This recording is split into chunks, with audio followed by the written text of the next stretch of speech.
Singer David, on the brink of major fame. Can I get that smile back? The platinum-selling artist with hits like Romantic Homicide. In the back of my mind, I killed you. And Here With Me. I don't care how long it takes. Embarking on a world tour for his debut album, Withered. David is a young 20-year-old singer who really is just on the cusp of superstardom. You know, he really got his start because his music went very viral on TikTok. He also was very popular in the video game spectrum from Fortnite. Now he's at the center of a weeks-long mystery after a severely decomposed body was found in an abandoned Tesla registered to the singer's legal name, David Anthony Burke. When the body was found, the LAPD didn't know much about it because it was so heavily decomposed, but it was a female who had been around 5'2", they thought, and from what they could tell, around 71 pounds, or that is what was left of the remains. So, I mean, it got really gruesome in that moment because the body had clearly been in that trunk for so long. The body, that of a young teen named Celeste Rivas, seen in this photo from authorities, who authorities say went missing last year from Lake Elsinore, California.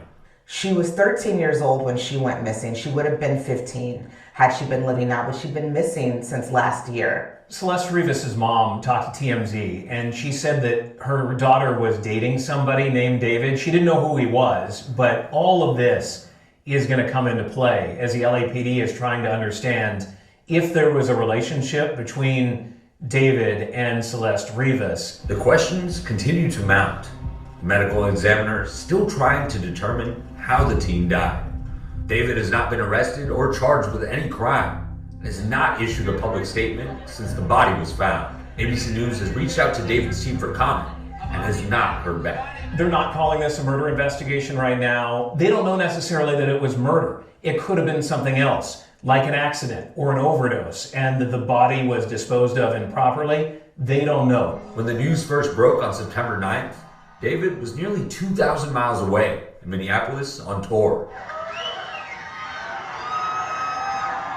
David went on stage and performed that night and didn't acknowledge anything that happened. And I think that appeared to be a little bit offsetting for people. Late last week, Los Angeles police searching a home in Hollywood Hills that the singer was staying at, removing several items, including a computer. Neighbors saying the Tesla had been parked in front of the home for a while before moving to two different places on the street. It's a little weird to see a car that I haven't seen here for a long time. Had a big dent on it, had a Texas plate on it. So all a little odd, but at the same time, you know, people could be hanging out with friends for a long time. It was banged up and kept moving from one place to other place within a couple of blocks from here. The body discovered after the Tesla was impounded and taken to this tow yard for 2 days before workers noticing an odor coming from the front trunk. There was one real identifying feature that was on the human remains that was left behind, and that was a tattoo on the right index finger on the inside that read, "Shh." David has that exact same tattoo on his right index finger, as do other celebrities. Rihanna apparently made this popular. This tattoo is not incriminating yet, and the LAPD doesn't even know if the tattoo will come into play in all of this. The singer canceling the rest of his domestic tour after Celeste's identity was released. The repercussions that David is facing right now is he's being tried in a court of public opinion. His label has paused all the promotion. These past few months have been full of big milestones for David, from performing at Coachella to appearing on late night shows like Colbert. What do you have in store? One life away, but can't explore.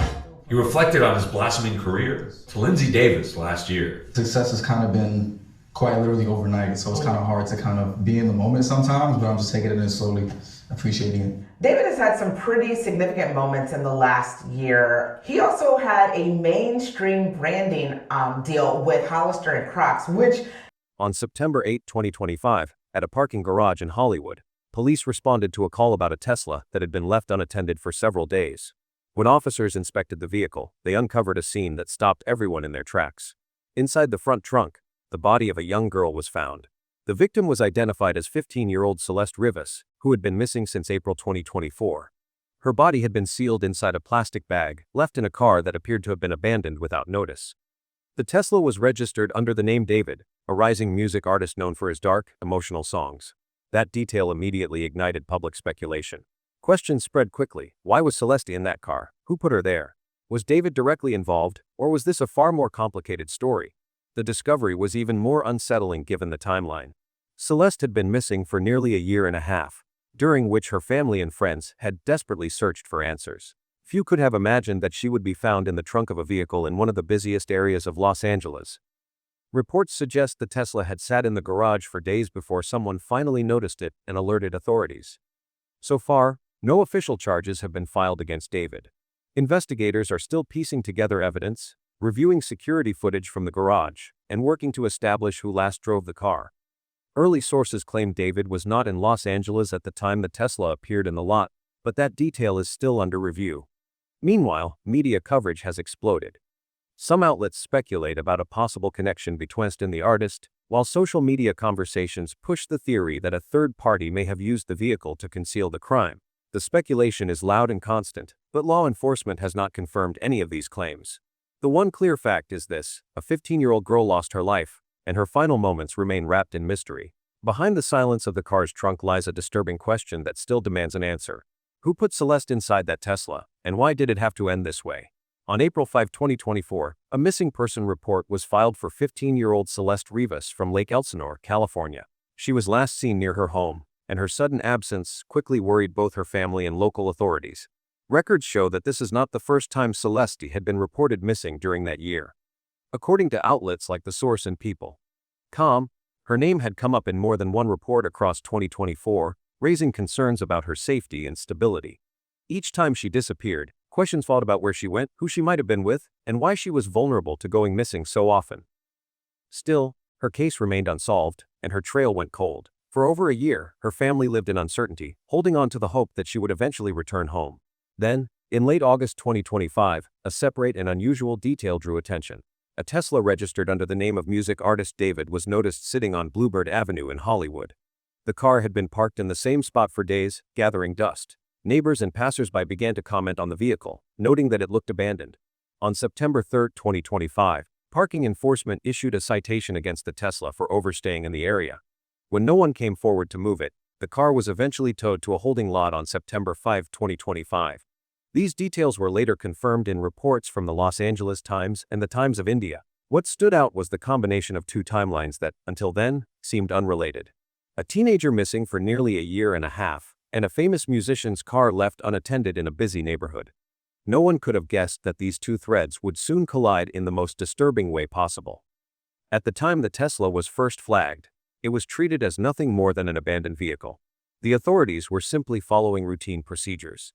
Write a ticket, then tow the car after it was left untouched. But what looked like an ordinary parking violation was about to lead investigators straight into the middle of a mystery that stretched back to Celeste's disappearance in 2024. On September 8, 2025, employees at a Hollywood parking facility noticed a strong odor coming from a Tesla that had recently been towed into the lot. At first, they assumed it might be food or trash left behind, but as the smell grew worse, they alerted local police. When officers arrived, they opened the front trunk of the vehicle. Inside, wrapped tightly in a plastic bag, was a body. The disturbing discovery immediately shifted the car from a routine parking issue to the center of a criminal investigation. The following days were spent confirming the victim's identity. Between September 16 and 17, authorities announced that the remains belonged to 15-year-old Celeste Rivas, the teenager who had been reported missing from Lake Elsinore since April 2024. That confirmation turned a long unsolved disappearance into a homicide investigation. For Celeste's family, the announcement brought devastating closure. They had held on to hope for more than a year, only to learn that life had ended in such a grim way. Once Celeste was identified, detectives quickly focused on the vehicle itself. The Tesla was registered to David, a popular music artist with a rising career and a large following online. While investigators did not immediately label him a suspect, his connection to the car raised obvious questions. Who had access to it? Who had last driven it? And how did the body of a missing teenager end up hidden inside? On September 18, just days after the confirmation of Celeste's identity, police served a search warrant at David's home in the Hollywood Hills. According to reports, investigators seized multiple electronic devices, including phones and computers. These items were taken as part of efforts to trace communication records, location data, and any digital evidence that might link to Celeste or to the movements of the Tesla. The search of the home drew heavy media attention.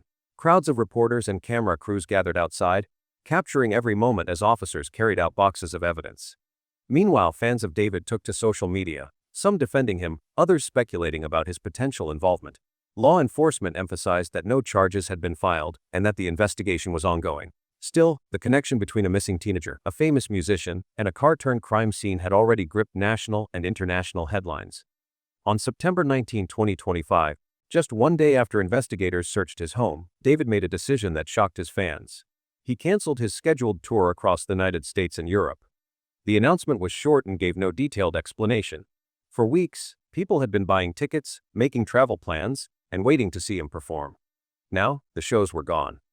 Venues scrambled to notify customers, and fans were left wondering what had really happened behind the scenes. The cancellation only added more weight to the growing suspicions surrounding the case. That same week, neighbors in Hollywood Hills noticed changes around the home he had been renting. Trucks were seen arriving, and soon after, David was no longer living there. By all accounts, he had quietly moved out, leaving behind a house that only days earlier had been the focus of flashing police lights and media cameras. From that point forward, David remained silent. He did not issue a statement, did not sit for interviews, and did not post anything to address the questions about Celeste or the Tesla. For someone whose career thrived on public presence, the silence was deafening. While the artist disappeared from public view, the story of Celeste was moving in a very different direction. On September 22 and 23, her family and friends held a memorial in her hometown. The service was simple but emotional, with candles, photos, and flowers placed in her memory. People who had never met her also came, drawn by the tragedy of a life cut short at just 15 years old. Many spoke about how they wished she had been given more time, how unfair it was that her story ended this way. Teachers, classmates, and relatives all stood together, trying to find comfort in the middle of grief. The memorial marked a turning point for the community. Celeste was no longer just a missing person listed in reports or a name in the news. She became a symbol of lost innocence, a reminder of how fragile safety can be, even for teenagers living ordinary lives. The candles flickered as people cried, prayed, and held each other. Every word spoken that night carried both sorrow and anger. At the same time, conversations spread far beyond the memorial. Everywhere, people were asking the same questions. Why was Celeste found in that car? Who put her there? And if David truly had no part in it, why had he chosen silence and sudden withdrawal instead of defending himself? The lack of answers fueled speculation, and speculation fueled suspicion. By the end of September, two things were clear. Celeste's family was left to mourn a daughter taken from them too soon, and the musician at the center of the storm had stepped away from the spotlight, leaving behind a mystery that only seemed to grow larger with each passing day. David was known to most of the world as a rising star in music. Still in his early 20s, he had gained attention with songs filled with melancholy themes and dark tones. His lyrics often spoke about loneliness, heartbreak, and the shadow side of love. For many young listeners, this honesty felt real, and his career grew quickly. Living in the Hollywood Hills, he seemed to embody the life of a modern artist, private but successful, with enough recognition to sell out shows around the world. When Celeste was found inside his car, the question of who he was became far more urgent. It was no longer just about the image of a musician writing sad songs. People wanted to know what kind of person he really was when the spotlight was gone. Investigators, journalists, and fans all began searching for details about his life beyond the music. Neighbors described him as quiet. He rarely interacted with those living nearby, and his comings and goings were unpredictable, often late at night. Some said he kept mostly to himself, working odd hours and avoiding attention in public. But when the news broke that a missing teenager had been found in his Tesla, neighbors also shared another detail that made the story even more complicated. A few claimed that Celeste had, at one point, stayed with him in the Hollywood Hills house he rented. They remembered seeing a younger girl around, though no one could say for certain how long she had been there, or what the relationship between them might have been. This claim was never officially confirmed, but it was enough to fuel speculation. Why would a 15-year-old girl be living with a man years older than her, especially someone in the public eye? Was it true, or was it simply a misunderstanding? The possibility opened the door to more questions. If Celeste had indeed been with him at any point, how had she gone from that home to disappearing in 2024, and later being discovered in 2025? Adding to the uncertainty was another detail that people began to notice: the matching tattoos. Both David and Celeste were said to have small tattoos with the word "shall" written in the same style. On him, it was part of his image as an artist, something fans recognized as fitting with his dark and quiet persona. On her, it was harder to explain. How did a 15-year-old end up with the same marking? and was there a connection behind it? For investigators, these details mattered because they did at a personal link. If Celeste had spent time with him, and if they shared something as permanent as a tattoo design, then their relationship was not just random. It suggested closeness, or at least a bond strong enough to leave physical evidence. Yet, despite the whispers, no clear timeline has ever been proven. There are no public records showing exactly when the tattoos were done, or how they may have influenced the way people viewed their connection. Meanwhile, David himself offered no answers. After canceling his tours and leaving his Hollywood Hills home, he remained silent. That silence left room for others to fill in the gaps with theories, guesses, and assumptions. For those grieving Celeste, the lack of clarity felt like an insult. For those who admired David's music, it created a painful between loyalty to an artist they once trusted and the reality of a tragedy that demanded accountability. The deeper the story went, the more complicated it became. What began as the death of a missing teenager now carried the weight of potential ties between her and one of the most talked about new artists in the country. Every unanswered question added to the tension. Did Celeste really live in his house? Was the tattoo a sign of a secret bond, or just coincidence? And most importantly, how did she end up in his car, lifeless, months after she first disappeared? By the end of September 2025, one truth had become unavoidable. The life of a young musician and the death of a teenage girl were now locked together in a mystery that neither silence nor speculation could erase. The answers would only come from evidence, but until then, suspicion and grief carried the story forward. In the days following the discovery of Celeste, David's life seemed to unravel piece by piece. The first major step came when he canceled his tour, not only in the United States but also in Europe. For an artist whose career had been built on momentum and constant connection with fans, walking away from months of scheduled performances was a major decision. It left many wondering if the move came from a place of guilt or from the pressure of being under investigation. Shortly after, he left the house he had been renting in the Hollywood Hills. The home, once a private retreat, had turned into a focus of speculation after the search warrant was executed. Neighbors reported moving trucks, and soon the property stood empty. That choice too invited questions. Was he trying to distance himself from a place now tied to suspicion? Or was he simply protecting himself from the constant attention? The third step was financial and professional. Endorsement deals that once tied him to popular brands began to fade away. Contracts were withdrawn, campaigns were paused, and products that had featured his name or image were quietly moved aside. These actions added another layer to the puzzle. Some saw them as signs of guilt that he knew the case would only grow darker. Others believed it was the natural result of being at the center of a high-profile investigation, where companies chose to protect themselves before waiting for an outcome. From the outside, it looked like a pattern of retreat. No concerts, no home, no endorsements. For many observers, the silence and sudden withdrawal felt heavier than words. If he was innocent, why didn't he fight to defend himself? If he was guilty, were these steps the first cracks, showing under the weight of a secret? The truth was unclear, but his choices created the appearance of someone under tremendous strain. Psychologists who study these situations often point to the unique role of celebrities in sensitive cases. Fame provides a platform and visibility, but it also magnifies every action and every silence. When an ordinary person is connected to a crime, the investigation plays out quietly. When a celebrity is involved, every step is watched, recorded, and judged. The pressure to maintain an image can clash with the demands of cooperating with law enforcement. For some, retreating into silence may feel like the safest option, even if it fuels suspicion. This case also drew comparisons to other true crime stories where public figures or respected professionals were implicated. In some past cases, individuals maintained innocence for years while living under a cloud of doubt, only for evidence later to change the narrative completely. One striking example involved a murder that was first thought to be a random break-in, but later tied back to someone trusted and well-known.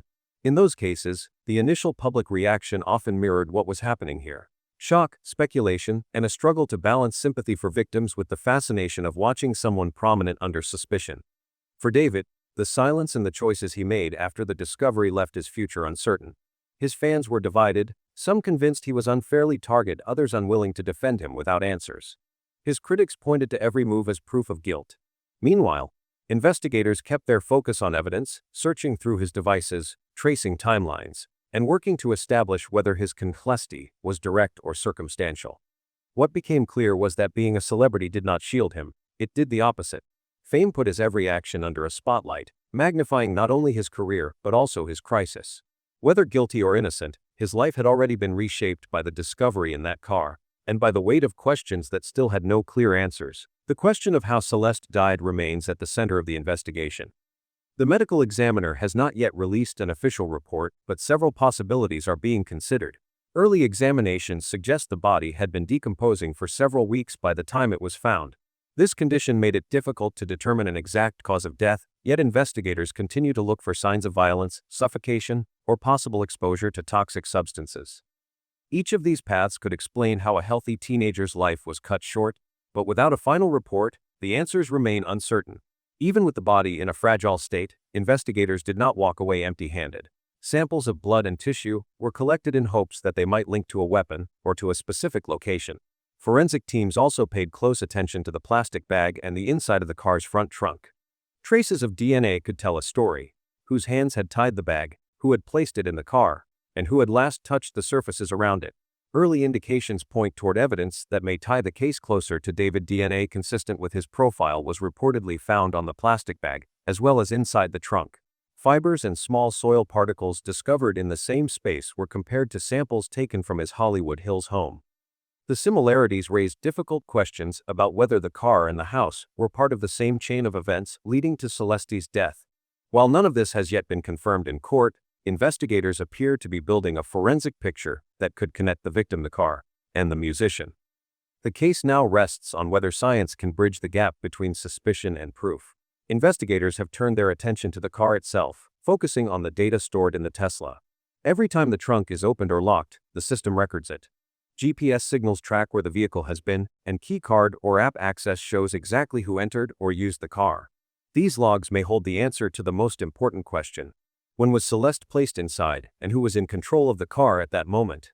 If the data shows activity that matches David's movements, it could draw a direct line between him and the crime.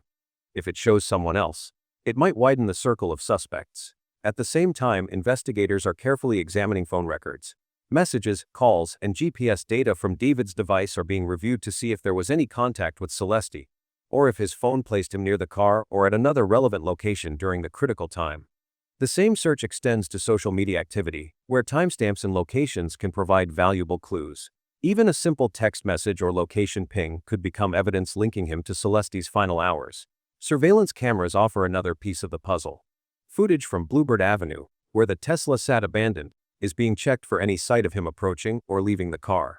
Additional recordings from the Hollywood Hills, near his former home, are also under review. A single image of him near the Tesla during the time frame could prove decisive. Together, these digital traces, car logs, phone data, and camera footage are being pieced together into a timeline. That timeline may ultimately decide whether suspicion remains only speculation or becomes evidence strong enough to hold up in court. As investigators searched for answers, they began speaking with people who knew both Celeste and David. Neighbors recalled seeing a younger girl around his home in the Hollywood Hills, though not everyone could confirm who she was or how long she stayed. Some believed it was Celeste, raising questions about the nature of their connection. Friends of Celeste also mentioned that she sometimes spoke about older people she spent time with, but details were vague and left much open to interpretation. For her family, the thought that she may have been tied to someone with fame and resources only deepened their grief. If she had been close to him, why hadn't anyone known more clearly? And if she wasn't, why did her path end in his car? These two types of evidence, personal testimony and purchase records, carry weight in different ways. Testimony can suggest patterns of behavior or relationships, while receipts provide hard, traceable facts. Combined, they could build a picture of how Celeste's final days unfolded and whether David's life intersected with hers more deeply than silence or denial could ever explain. Beyond personal accounts, investigators also followed a paper trail. Receipts and transaction records were reviewed carefully, especially around the purchase of items that could have been used to hide a body. One piece of evidence being studied was the sale of plastic bags similar to the one Celeste was found in. If a receipt, card transaction, or delivery matched items later tied to the Tesla, it could provide direct proof of preparation. Other items, such as gloves or cleaning products, were also under scrutiny, as they might the car was handled without leaving obvious fingerprints. After Celeste's body was found, the choices made by David drew almost as much attention as the evidence itself.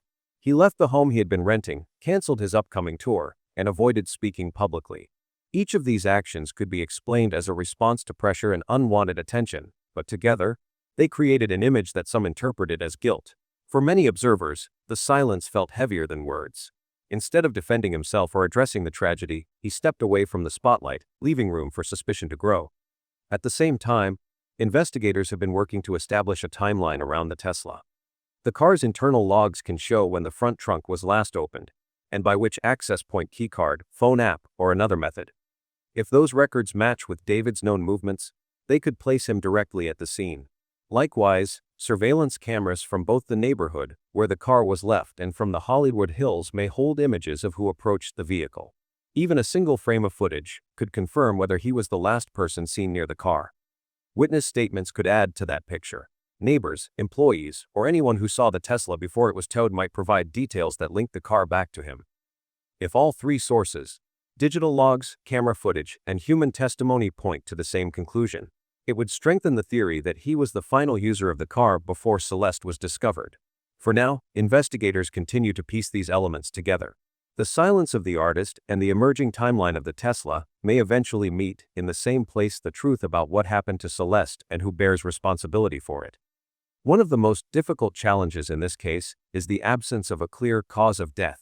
Without a final ruling from the medical examiner, the investigation remains open to multiple theories. Decomposition over several weeks has erased many of the obvious signs that would normally point to a conclusion.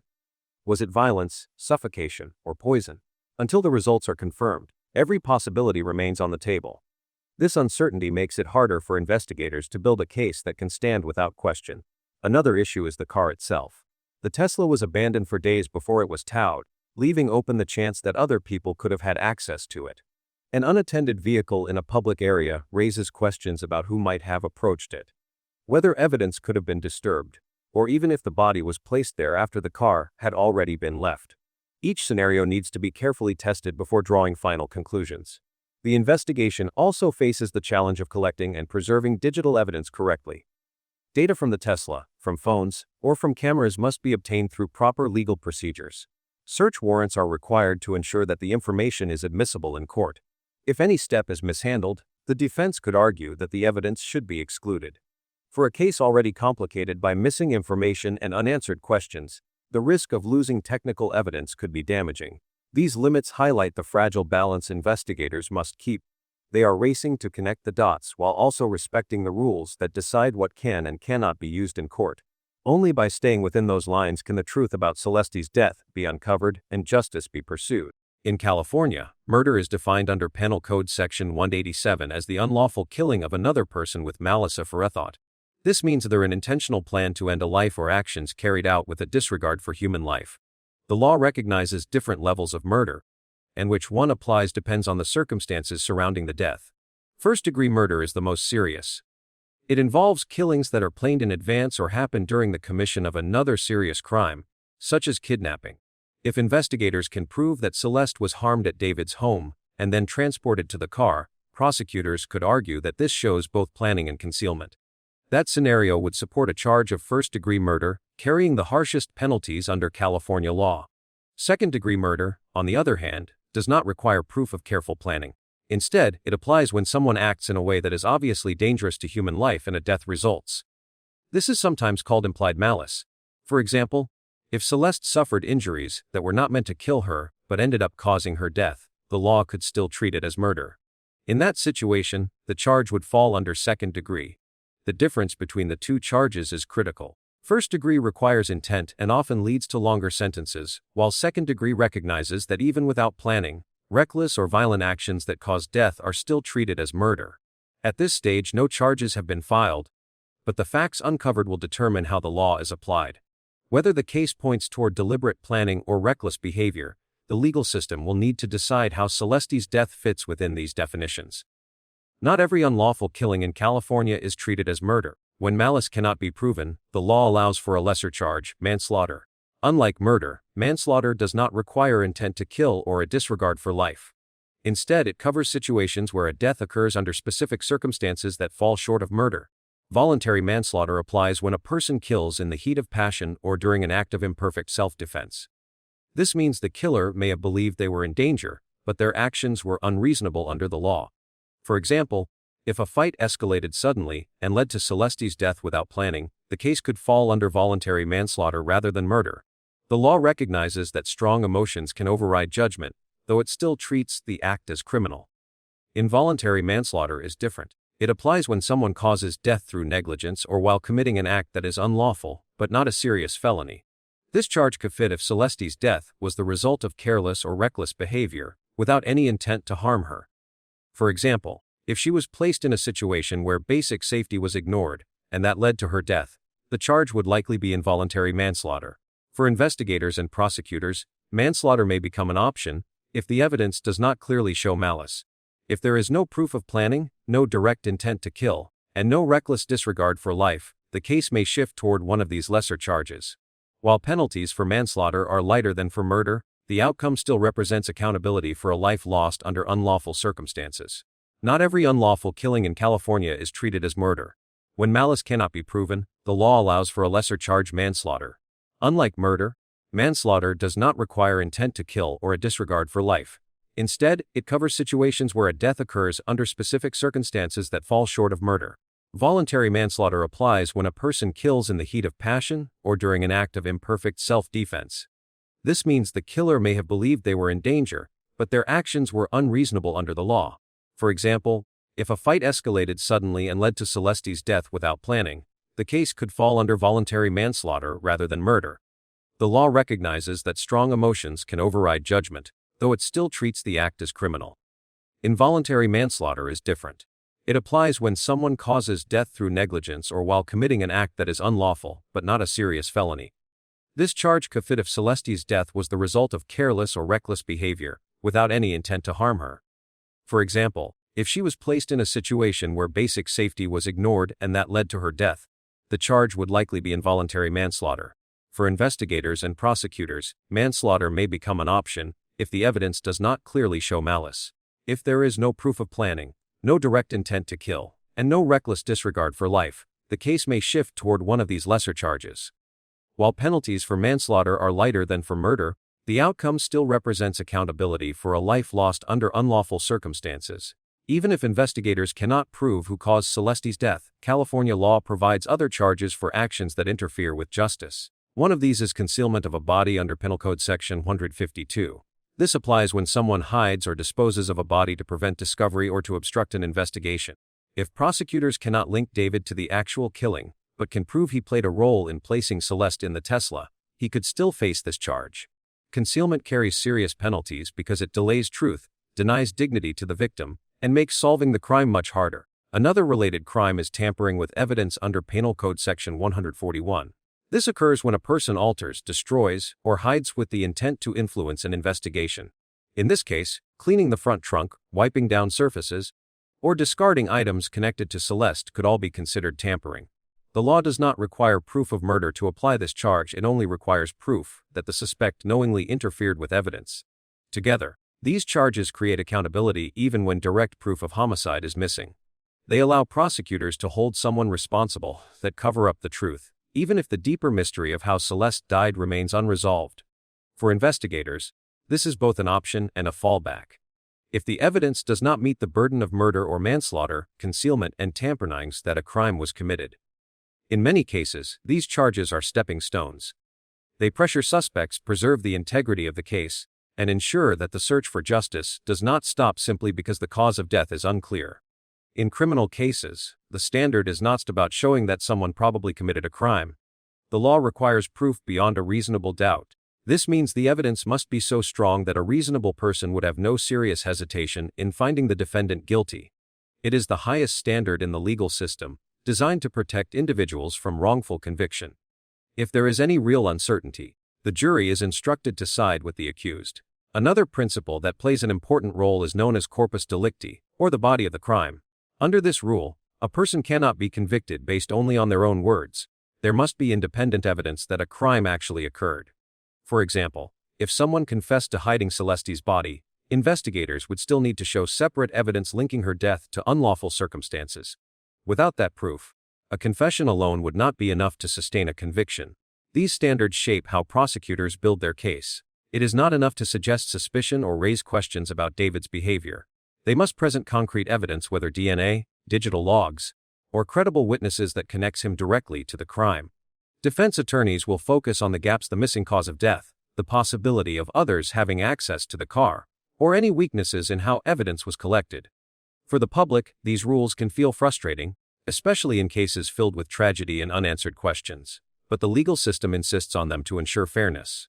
Beyond a reasonable doubt and corpus delicti remind us that even in the most emotional cases, justice must be based on solid proof, not assumptions or speculation. The future of this case depends not only on the evidence but also on how the law is applied. If prosecutors can prove that David intentionally killed Celeste, the charge would be first-degree murder. This requires showing clear intent, planning, or that the killing happened during the course of another serious crime, such as kidnapping. In California, a conviction for first-degree murder carries a sentence of 25 years to life in prison. If there are special circumstances, such as killing during another felony or evidence of extreme cruelty, the sentence could increase to life without the possibility of parole. In the most severe cases, the death penalty is also an option under California law, though its use has declined in recent years. If intent cannot be proven, but the evidence shows that David committed an act so dangerous that it caused Celeste's death, the charge could fall to second-degree murder. This does not require planning but instead focuses on reckless behavior that shows disregard for human life. For example, if Celeste suffered injuries during a violent act that was not planned to kill but still led to her death, it would meet the standard for second degree. The sentence for this charge is generally 15 years to life in prison. Depending on aggravating factors, such as prior offenses or the use of a weapon, the term could be longer. If prosecutors cannot prove murder at all, they may turn to lesser charges. One possibility is manslaughter, but another is concealment of a body. Under California law, hiding or disposing of a body to prevent discovery or delay an investigation is its own crime. The penalty is far lighter than for murder. A conviction for concealment might bring 1 to 3 years in state prison. Tampering with evidence, such as cleaning the car or destroying physical traces, could add additional time but still fall far below the penalties for murder. These different outcomes highlight the importance of the evidence. If DNA, digital logs, and witness accounts show clear involvement in the death itself, the consequences could mean decades behind bars. If the proof only connects David to what happened after Celeste was already dead, the penalty would be far shorter, though still serious. For Celeste's family, the difference matters less than the fact that justice is served. They lost a daughter at 15, and no prison sentence can change that. But for the legal system, every word in the law carries weight. The exact sentence will depend on whether prosecutors can show intent, recklessness, or only an attempt to hide the truth. When investigators and prosecutors look at Celeste's case, the question is not only whether a crime was committed, but also what level of responsibility can be proven. The outcome could mean very different futures for the accused, depending on which charge the evidence supports. If prosecutors can prove first-degree murder, the penalties are the most severe. In California, a conviction carries a sentence of 25 years to life in prison. This means the individual must serve a minimum of 25 years before being considered for release. In cases with special circumstances, such as when the killing is connected to another crime like kidnapping, the sentence becomes even harsher. Under those conditions, the punishment could be life without the possibility of parole, effectively ensuring the person never leaves prison. In the rarest situations, the death penalty could also be applied, though in practice California has not carried out executions in many years. Still, the law keeps this option on the table, showing how serious a first-degree conviction can be. If intent and planning cannot be proven, but the evidence still shows that someone's actions caused Celeste's death in a reckless or dangerous way, second-degree murder becomes the likely charge. The sentence for second degree is 15 years to life in prison. Like first degree, it allows for a potential release, but only after serving a lengthy minimum sentence. The exact length depends on circumstances, such as whether a weapon was used or if the individual had prior convictions. While shorter than first degree, it still represents a punishment that could keep a person in prison for the rest of their life.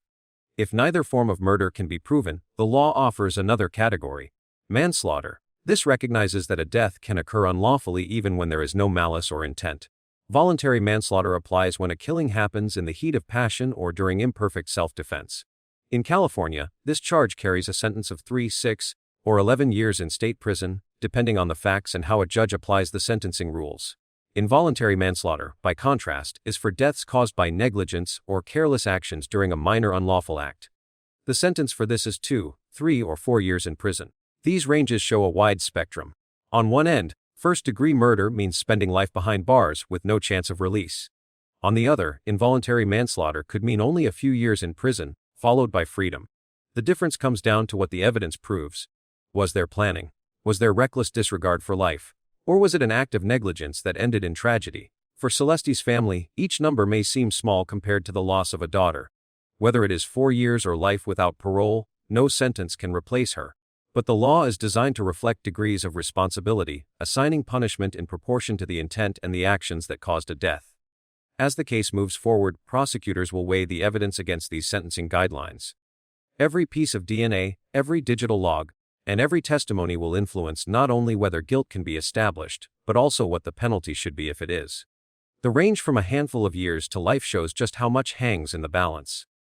Not every case ends with a conviction for murder. When prosecutors cannot meet the burden of proving intent or malice, they often look to other charges that still recognize a crime took place. In Celeste's case, 2 lesser charges could come into play: concealment of a body and tampering with evidence. Concealment of a body is treated seriously, even if it is not equal to murder. In California, the law allows for up to 1 year in county jail if charged as a misdemeanor, or up to 3 years in state prison if charged as a felony. The act of hiding a body is considered harmful to both the investigation and the dignity of the victim.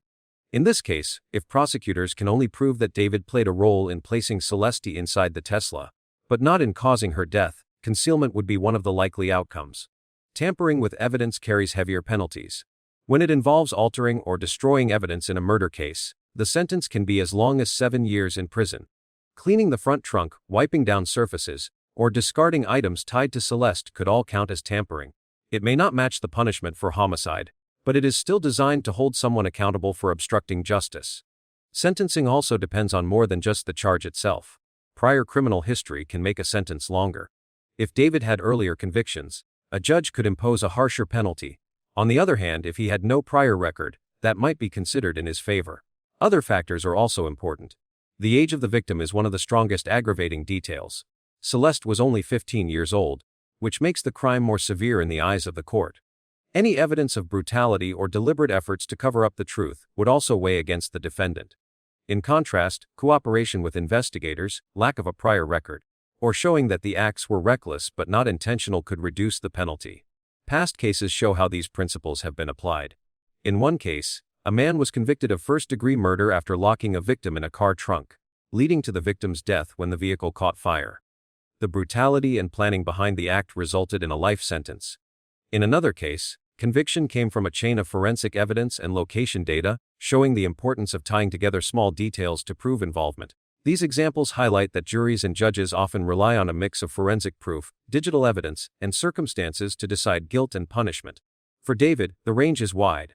At one end, if the evidence supports murder, he could face decades or life in prison. At the other, if the case shows only concealment or tampering, he could serve a few years or less.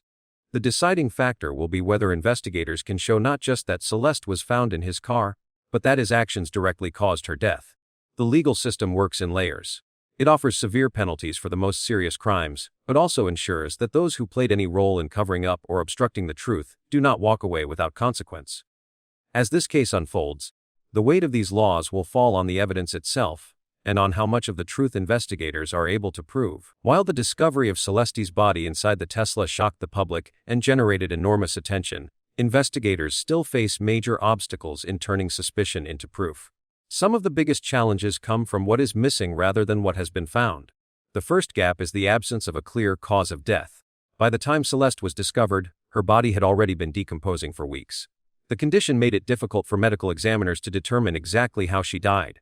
Without clear signs of trauma, suffocation, or poison, it becomes much harder to prove malice. Malice is the core of a murder charge. It requires showing intent or at least reckless disregard for life. If the examiner cannot point to the way Celeste died, the case risks being weakened from the start. Prosecutors can argue suspicion, but in court they must prove beyond a reasonable doubt. That standard is difficult to meet without medical certainty. The second challenge is the car itself. The Tesla was parked on the street from late August 2025 before being ticketed and eventually towed. This left a window of days when the vehicle was unattended in a public area. During that time, anyone could have approached it. Defense attorneys will argue that the delay in recovering the car left open the possibility that evidence was altered, disturbed, or even planted. If the vehicle was accessible to others, then tying the discovery directly to David becomes harder. Instead of a closed chain of custody, the car represents an uncontrolled crime scene. A third gap is the lack of direct witnesses. No one has come forward to say they saw David place Celeste in the Tesla, or even that they saw him with her around the time she disappeared. Without eyewitness testimony, prosecutors must rely heavily on circumstantial evidence such as DNA, digital logs, and surveillance footage. While circumstantial evidence can be powerful when combined, it is also easier for a defense team to attack. Lawyers can argue that DH only contact, not murder, that digital logs may be incomplete, or that camera footage may be unclear or inconclusive. These weaknesses add up to significant hurdles. A jury may find the story compelling, but the law demands certainty. The lack of a cause of death creates doubt about intent. The abandoned car creates doubt about opportunity, and the absence of witnesses creates doubt about direct involvement. Together, these gaps leave room for reasonable doubt, the very standard that determines guilt or acquittal in criminal cases. For investigators, the task is to close those gaps with as much supporting evidence as possible. They must piece together digital records, forensic samples, and timelines in a way that builds a complete story. For the defense, the strategy is to highlight these weaknesses, showing that too many questions remain unanswered. Celeste's case demonstrates how difficult it can be to move from tragedy to justice. Even with a shocking discovery and a famous name tied to the crime scene, the missing pieces remind us that suspicion is not the same as proof. Until those gaps are filled, the truth about what happened to Celeste remains uncertain, caught between what is known and what cannot yet be proven. As investigators build their case, defense attorneys are preparing their own strategies. In any criminal trial, it is not enough for prosecutors to point to suspicion. They must present evidence that can survive the rules of court. For the defense, one of the strongest tools is challenging how that evidence was gathered. Digital records are at the center of this case. Tesla logs can show when the trunk was opened, GPS can show where the car traveled, and phone data can place a person at specific locations. Camera footage can back up or contradict those records. But all of this evidence must be obtained legally. If investigators collected data without the proper warrants, or if the chain of custody is broken, defense attorneys can argue to have it excluded. Without those digital pieces, the story prosecutors want to tell may not hold together. This makes procedure just as important as the evidence itself. Another potential defense is an alibi. If David can show he was somewhere else at the time Celeste's body was placed in the Tesla, the prosecution's case weakens significantly. Alibis can come from flight records, credit card transactions, location data from his own phone, or witnesses who confirm his presence elsewhere. Even if the logs suggest he owned the car, proving he did not personally use it during the critical time could introduce reasonable doubt. The idea that someone else had access to the vehicle would be enough to give jurors pause. The third challenge is the influence of the media and public opinion. From the moment Celeste's body was found, speculation spread quickly. Every decision by David canceling a tour, leaving his house, staying silent was debated in public. While none of that counts as legal evidence, it shapes the way people think. For prosecutors, this can make their job easier by creating a narrative of suspicion. For defense attorneys, it creates the risk of an unfair trial. They may argue that it will be difficult to find a jury that has not already formed an opinion about the case. The justice system requires a fair and impartial jury, but in high-profile cases, that can be one of the hardest things to achieve. Potential jurors are questioned about what they have seen or heard, but memories of headlines and community reactions are difficult to erase. Defense attorneys may push for a change of venue, moving the trial away from Los Angeles to reduce local bias. Even then, the shadow of publicity will follow. Together, these factors show how fragile a case can be. The evidence may look strong on the surface, but if it was collected improperly, it can disappear from the courtroom. An alibi, if credible, can shift the entire narrative, and the weight of public opinion can complicate the search for fairness. For the defense, every gap or misstep is an opportunity. For the prosecution, every detail must be airtight. In the end, the trial will be about more than the discovery of a body in a car. It will be about how evidence is handled, how stories are told, and whether justice can rise above suspicion and speculation. When Celeste Rivas went missing in April 2024, her case joined the long list of teenagers who vanished without explanation. Families cling to hope, communities wait for updates, and investigators struggle to piece together thin trails of evidence. For over a year, Celeste's name faded in and out of attention, another reminder of how easily young lives can slip from sight. What no one could have imagined was that her story would collide with a rising musician and a luxury car, pulling her disappearance into the national spotlight. The discovery on September 8, 2025, was brutal in its simplicity. A Tesla left on the street ticketed, towed, and forgotten. A smell too strong to ignore. The front trunk opened to reveal the body of a 15-year-old girl sealed in plastic. That moment turned a parking problem into a homicide investigation. From that day on, Celeste was no longer just missing, she was a victim whose final hours demanded answers. The Tesla was registered to David, a musician known for moody songs that captured the darker side of adolescence. He was young, successful, and living in the Hollywood Hills. His connection to the car created a storm. Every action he took afterward was scrutinized. He canceled tours, left his rented house, and stayed silent. For some, those choices looked like guilt. For others, they looked like the only way to survive under crushing attention. Investigators tried to build a timeline. Tesla logs, phone records, and surveillance footage became central pieces. Did the digital trail place David at the car when Celeste was hidden inside? Or did it suggest someone else had access? Without a clear cause of death, the case was already fragile. A decomposed body leaves few clues. Without witnesses, the gaps grew larger. Defense attorneys could hold no proof of how she died, no proof of when she was placed in the car, and no proof that David was the one who did it. The law makes the hurdles higher. To convict for first-degree murder, prosecutors must show intent and planning. To convict for second-degree, they must show reckless disregard for life. Manslaughter, concealment, or tampering with evidence are lesser options, but they carry lighter sentences. Without malice, the path to murder charges is shaky. Without airtight evidence, even manslaughter can be difficult. The car itself complicates everything. Left on the street for days before being towed, it was vulnerable to outside interference. Defense lawyers could argue that anyone could have approached it, disturbed evidence, or even used it to frame someone. In that sense, the Tesla is both the heart of the case and its weakest link. Yet, forensic work continues. DNA on the plastic bag, soil and fibers in the trunk, and data pulled from phones all offer potential connections. If those links tie back to David's home or his direct actions, the case strengthens. If they remain vague or inconclusive, they only deepen the doubt. Public opinion, meanwhile, has no such restraint.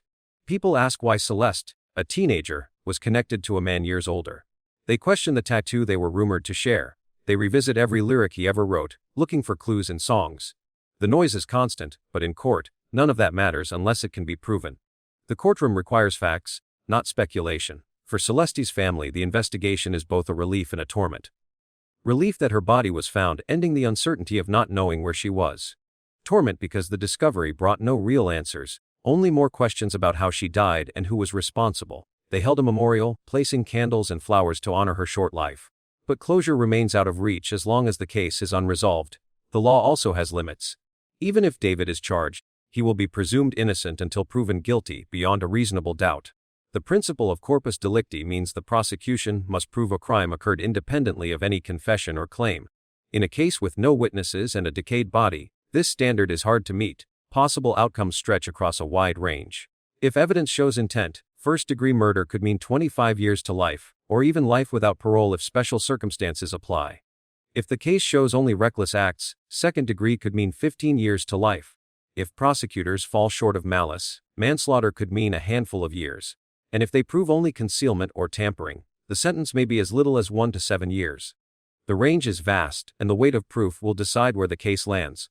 The story also echoes past cases. In one, a victim locked in a trunk died in a fire, leading to a life sentence for the killer.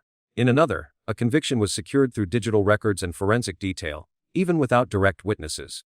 These examples show both the power of modern investigation and the difficulty of meeting legal standards. Celeste's case sits at that same crossroads between suspicion and certainty, between tragedy and justice. Beyond the legal fight, the case speaks to something larger. It highlights how fame magnifies every detail. For an ordinary suspect, silence might go unnoticed. For a public figure, it becomes a statement. The burden of celebrity adds weight to every choice, whether fair or not. It also shows how vulnerable teenagers can be, especially when their lives intersect with adults who hold more power, money, or influence. As time passes, the questions in that car. How did she die? Was her death the result of violence, neglect, or something more complicated? And what responsibility, if any, does David bear for what happened? Until those questions are answered in court, the story will stay unfinished. Celeste's name will remain in headlines, her image carried in photos of a girl who never had the chance to grow older. Her family will carry grief that no sentence can erase. And David will remain caught in the space between music and suspicion, between fame and accusation, between silence and truth. In the end, Celeste's case reminds us of the distance between public outrage and legal proof. One speaks quickly, fueled by emotion. The other moves slowly, bound by law. Justice depends on the second, no matter how loud the first may be. Whether that justice comes in the form of a murder conviction, a lesser charge, or no conviction at all, only the evidence can decide. For now, the shadows remain. A teenager is gone, a community is shaken, and a musician's life has been pulled into a story darker than any song he ever wrote. The search for answers continues, but the silence around Celeste's death speaks louder than anything else. The case of Celeste Rivas remains unsolved. Her body was discovered in a Tesla tied to a rising musician, but to this day no one has been convicted of her murder. Investigators continue to work through DNA samples, digital logs, and witness statements, but the gaps are clear. The most haunting truth is that Celeste's death has no official cause yet. Without it, the case is fragile, and every path forward remains uncertain. At the center of the storm is David. His name is connected to the car, his home was searched, and his silence has fueled speculation. But suspicion is not the same as guilt. In the eyes of the law, he has not been charged with murder, and he is still presumed innocent. That fact is often overshadowed by public outrage, but it is essential to remember. The questions left behind are heavy. How exactly did Celeste die? Was it violence, suffocation, or something harder to prove? Who placed her body in the trunk of that car, and when? Did David know her more closely than anyone realized, or is his car simply the stage on which someone else's crime played out? These unanswered questions keep the case alive in both the courts and the public imagination. The impact has gone beyond law enforcement. In September, Celeste's family and community gathered to honor her memory, with candles and flowers marking a life cut short. People cried not only for her but for the unfairness of losing a 15-year-old girl before she had the chance to live her future. The community's grief has been matched by outrage. Many demand accountability, not only from the legal system but also from celebrities who hold influence over young fans. When a famous name is tied to tragedy, the responsibility to explain and to be transparent feels even greater. Still, the search for justice is not just about punishment, it is about respecting the victim and seeking truth. That is why investigators must continue their work carefully and lawfully. And it is why the public must watch without rushing to judgment. The family deserves answers based on evidence, not speculation. As this story continues, one thing remains certain. Celeste's life mattered. Her death, however it happened, deserves clarity. Whether the truth points to murder, manslaughter, concealment, or some other role, the outcome must be guided by proof. The public can play a role too, not in deciding guilt, but in demanding fairness, remembering Celeste, and ensuring her story is not forgotten. For viewers, the challenge is to follow the investigation with care. Support the pursuit of justice, respect the family's grief, and avoid feeding rumors that do more harm than good. Celeste was more than a headline, she was a daughter, a student, and a teenager with dreams. Her story deserves dignity. The case is still open, the answers are still missing, and the fight for truth continues.